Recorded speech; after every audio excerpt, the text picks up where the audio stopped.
халыққа қызмет көрсету орталығына барамын десеңіз, кезек уақытын алдын ала брондап алыңыз. Ол үшін порталға кіріп авторизациядан өтіңіз.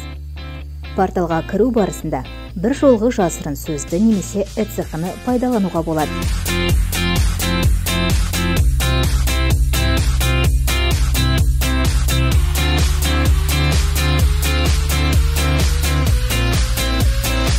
Порталға кіргеннен кейін басты беттен ХКО-ға электронды кезекті брондау сілтемесін тауып, онлайн сұрау жасаңыз. Бірінші қадамда жеке сәйкестендіру нөміріңізді толтырып, өз өңіріңізді таңдаңыз.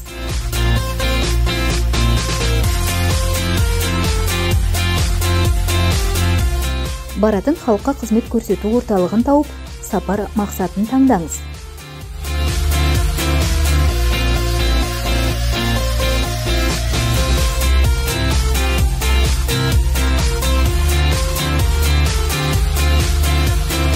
Әрі қарай ХКО-ға баратын күн мен уақыт аралығын көрсетесіз.